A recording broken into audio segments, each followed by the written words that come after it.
Oh, tapi Boyan Hodak, pelatih Persib ini, adalah sosok yang sudah memahami karakter dari para pemain Persib Bandung satu persatu. Alhamdulillah, bobotoh full senyum akhir pekan ini. Persib remontada Ramon menggoda. Iya, Persib Bandung berhasil mengalahkan Borneo FC dalam laga tunda pekan keempat Super League 2025-2026 di GBLA Jumat malam. Gol kemenangan dicetak oleh Ramon menit 44, Barba menit ke-50 dan Sadil di menit akhir. Dengan kemenangan ini Persib tempel ketat Persija yang berada di posisi kedua klasmen sementara dengan selisih 1 poin. Dan Borneo di puncak klasmen dengan selisih 5 poin. Jalannya pertandingan. Jual beli serangan langsung tercipta begitu wasit Baktian Syah meniup peluit kick-off. Borneo di 5 menit pertama menguasai pertandingan, namun Barba CS berhasil meredamnya. Peluang pertama lahir melalui kaki Baros usai menerima umpan Beckham Putra, namun masih bisa diblok pemain Borneo. Borneo tidak diam, serangan balik melalui kemelut hampir berbuah gol lewat sepakan keras Fajar, namun masih melenceng. Memasuki 15 menit, serangan pemain Persib atau Borneo selalu bisa dipatahkan barisan pertahanan. Duel di lini tengah juga berlangsung sengit. Duel Kei Hirose versus Mark Klok sering terjadi. Kapten Persib ini seperti diperintah mematikan aksi Hirose, adapun Haye selalu dijaga oleh Juan Felipe Villaruiz. Saat Maung Bandung sedang giat menekan, serangan balik Borneo mematikan. Pada menit ke-18 Joel Silva membobol gawang Persib usai menang duel 1 lawan 1 dengan Federico Barba, skor pun menjadi 1-0. Persib tak buru-buru merespons, ritme permainan tetap dikendalikan. Pada menit ke-26 Haye dapat shoot on target dari umpan Beckham Putra, tetapi masih bisa ditangkap Nadeo. Eliano Reijensders hampir saja membobol gawang Borneo pada menit ke-34. Mendapat umpan terobosan, Eliano melepas tembakan keras yang bisa ditepis Nadeo Argawinata.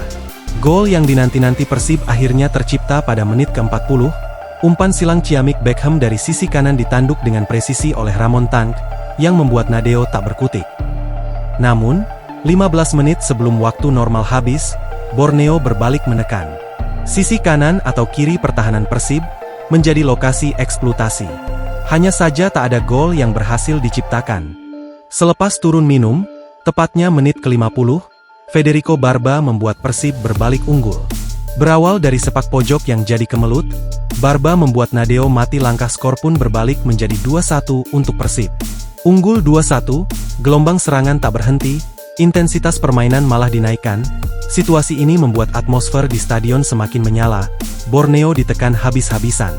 Duel sengit kembali dilanjutkan pada 7 menit masa injury time, Persib hampir menambah keunggulan dari Sadil Ramdhani. Tetapi sepakannya masih terlalu lemah.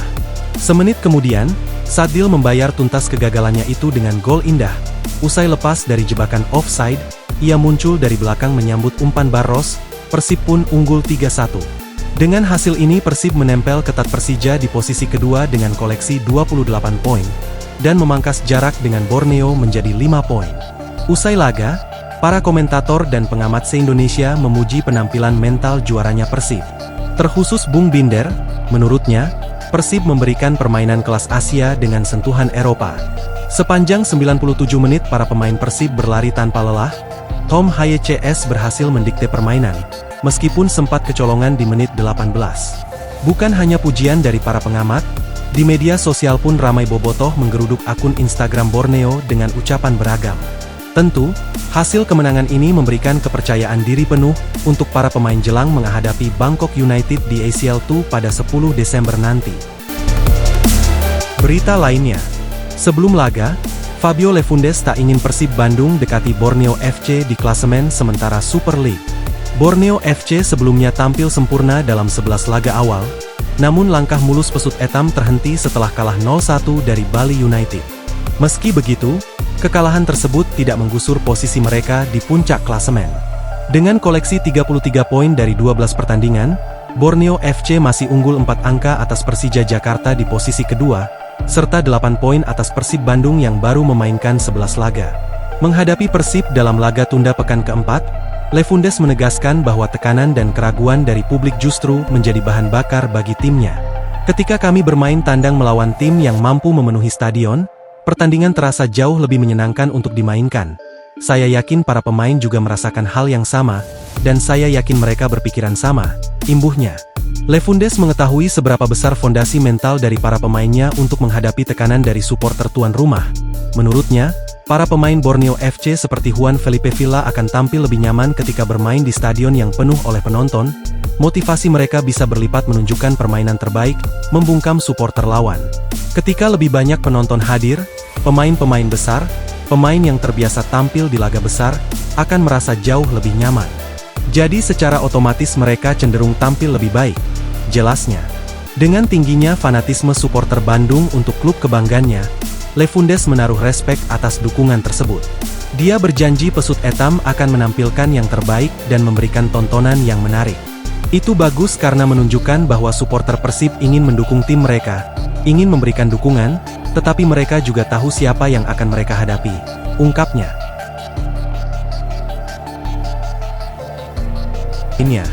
Bojan Hodak beberkan alasan William Marcilio tak masuk rencana tim. Pelatih Persib Bandung, Bojan Hodak, akhirnya angkat suara soal situasi gelandang William Marcilio. Ia menegaskan bahwa keputusan tidak melibatkan sang pemain bukan karena satu pertandingan tertentu, melainkan proses panjang sejak kedatangannya ke Bandung. Bojan mengakui William memiliki kualitas dan sempat menunjukkan kemampuan yang baik dalam latihan maupun kesempatan bermain. Mengenai William, dia datang ke sini, dia mempunyai kualitas tentu saja, dia bermain dengan menunjukkan kualitasnya, ujar Hodak. Namun Bojan menyebut ada hal lain yang menjadi penilaian penting. Menurutnya, sejak hari pertama William datang, ia meminta sang gelandang mengubah gaya bermain agar sesuai dengan karakter permainan Persib. Namun perubahan itu tidak terjadi. Sejak hari pertama dia datang ke sini, saya meminta untuk mengubah gayanya dan untuk beradaptasi dengan tim. Tapi dia tidak melakukannya hingga hari ini, ucapnya. Karena tidak ada perubahan signifikan, Bojan akhirnya mantap mengambil keputusan. Ia menyebut William merupakan pemain baik dan bertalenta, tetapi sulit bersaing di level yang diinginkan Persib apabila tidak mampu beradaptasi. Jika dia tidak bisa mengubahnya, dia tidak bisa bermain dalam level ini. Itu saja, tegasnya. Bojan juga memastikan situasi ini bukan disebabkan oleh laga melawan Lion City Sailor semata, melainkan penilaian yang dilakukan dalam kurun waktu 4 bulan. Ia tetap menghargai profesionalisme William selama berada di Bandung dan berharap yang terbaik untuk karirnya. Pelatih asal Kroasia itu menilai William mungkin akan menemukan klub lain yang cocok dengan gaya bermainnya, termasuk di kompetisi Indonesia, namun baginya, saat ini sang gelandang belum memenuhi kebutuhan taktik Persib. Dia orang yang baik, tapi dia tidak bisa berubah, dan saya tidak bisa mengubahnya.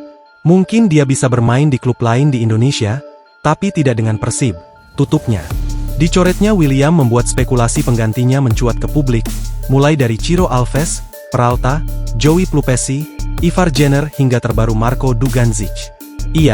Mengapa Marko Dugandzic adalah kepingan puzzle yang dicari Bojan Hodak untuk Persib pada putaran kedua.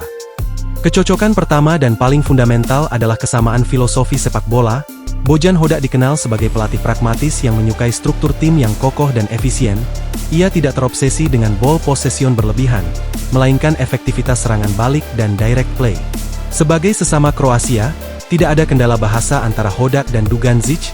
Dugandzic memahami kurikulum sepak bola Kroasia yang menekankan pada fisik, kedisiplinan posisi, dan etos kerja keras, 3 hal yang selalu dituntut Hodak dari pemainnya. Hodak membutuhkan striker yang cerdas menerjemahkan instruksi taktik bertahan dari depan, defensive forward. Dugandzic, yang terbiasa di Liga Italia, Serie C, dan Korea Selatan, memiliki kedisiplinan pressing yang lebih baik dibandingkan tipikal striker Amerika Latin yang cenderung bebas. Dugandzic adalah seorang left-footed striker, kidal. Dalam taktik modern, memiliki striker kidal memberikan dimensi serangan yang berbeda. Striker kidal seringkali sulit diantisipasi oleh bek yang mayoritas terbiasa menghadapi striker kanan. Kemampuan Dugandzic melakukan cutting inside atau menembak dari sudut sempit di sisi kiri gawang lawan bisa menjadi senjata mematikan. Jika dibandingkan dengan Ramon Tank striker Persib saat ini yang posisinya terancam, Dugandzic menawarkan profil yang lebih Eropa.